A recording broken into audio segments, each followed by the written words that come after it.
Salut à tous, c'est Pank de la chaîne, bienvenue sur cette vidéo qui aujourd'hui va parler de coaching et en l'occurrence d'un concept très simple qui est prendre de la hauteur. Là aujourd'hui je me trouve sur un des points les plus hauts du Cap, de Cape Town en Afrique du Sud, qui s'appelle The Table Mountain, et ça me fait penser à cette notion qu'on peut avoir et que la nature nous rappelle régulièrement, c'est-à-dire d'être apte à prendre de la distance et prendre de la hauteur par rapport à de nombreuses choses qui se passent dans la vie, et on sait combien on peut parfois être pris dans nos problématiques. Ce qui est intéressant, c'est que dans toute cette notion-là, on a très régulièrement des excès émotionnels, c'est-à-dire qu'on se perd dans nos émotions, et on peut très bien se rendre compte que dès lors c'est une transe qui,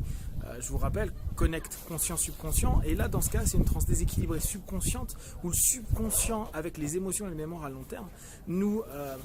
empêche d'avoir un facteur critique. N'oubliez pas, le facteur critique, c'est cette notion de jugement, et je vous invite à regarder un petit peu les vidéos sur l'école du jugement que je vous propose.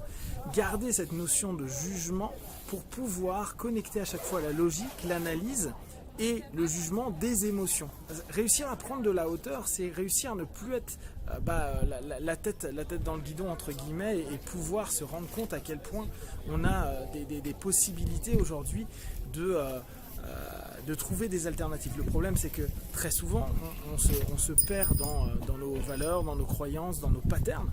et il nous manque dès lors cette possibilité de sortir de la transe. Pour sortir de la transe, moi je vous invite vraiment à utiliser votre corps, alors soit au travers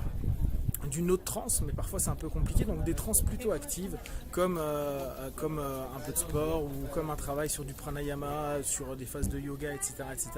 où dès lors vous pourrez assez facilement changer de posture, en tout cas psychique, parce que vous allez créer un état, et ça on l'avait déjà vu dans notre New Code et dans tous ces systèmes là. Ça va nous permettre d'entrer dans un état qui va être un peu différent, et dès lors réussir à ne plus être dedans, et c'est à partir de ce moment là on peut faire tout le processus de prise de conscience, on va dire plutôt de conscientisation plutôt que prise de conscience, de mentalisation, et réussir à ce que l'émotion qui est excessive se régule au travers de tout le mindset, l'état d'esprit que vous allez modifier, parce que corporellement vous êtes en train de vivre quelque chose de nouveau. Donc cette notion, elle a vraiment du sens quand on dit à quelqu'un prendre la hauteur. Je vous invite aussi à faire un fait comme si, vous savez, c'est très hypnotique et très hellmanien. Tout pretend à ce moment-là nous est utile, parce que qu'est-ce qu'on se dit? On se dit, je fais comme si je donnais des conseils à un ami. La force d'un pote ou d'un praticien X ou Y ou d'un conseiller, ça va être quoi? C'est que souvent il n'est pas dedans. Donc vu qu'il n'est pas dedans, il n'a pas les émotions que vous avez. Vu qu'il n'a pas les émotions que vous avez, il est plus objectif sur certains aspects, parce qu'il ne laisse pas entrer l'émotionnel, les peurs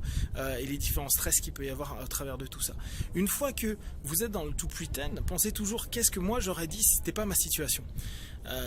Qu'est-ce que j'aurais dit à un pote s'il vit la même situation? Et on s'aperçoit que très souvent nos conseils, après ils sont suivis ou pas, ils sont pas si cons que ça quand on le propose à des potes, et nous on s'empêche de se les écouter, parce que justement on est dedans, parce qu'on a l'impression que notre émotion, que notre subconscient nous submerge. Et c'est là où vraiment la notion de jugement, de se dire comment je jugerais cette situation si je faisais comme si c'était un pote, vous allez vous rendre compte dès lors que vous faites un pas de recul, et petit à petit commencer à vous distancier de ce malaise, de ce mal-être, etc. Donc là vraiment je vous invite à prendre une chose qui vous tient à cœur en ce moment, et tenir à cœur, c'est vraiment ça, dire qu'on est centré dedans, et commencer à jouer avec cette notion de vous dire, qu'est-ce que je fais, qu'est-ce que je pourrais faire si je sortais de cette transe-là pour rentrer dans quelque chose qui est beaucoup plus, on va dire, une transe nouvelle, mais avec ce facteur de jugement, donc en diminution de la transe, pour entrer dans un vrai dialogue volontaire avec soi-même. Bien sûr, le plus simple, et c'est comme d'habitude, je vous invite à toujours faire la même chose, commencez par des petites problématiques que vous avez et commencez à le faire régulièrement. Ok, je suis dedans, qu'est-ce que je fais si je pouvais voir ce monde autrement? Si je pouvais être plus haut et voir en globalité? Si je commençais à poser toutes les questions et les différentes réponses qui me viennent en tête. En gros, je me fais un auto-brainstorming, je m'interroge. Et c'est là où encore je reviens sur cette notion de jugement, sortir de la transe surémotionnelle ou de pattern de répétition pour arriver à ce moment-là à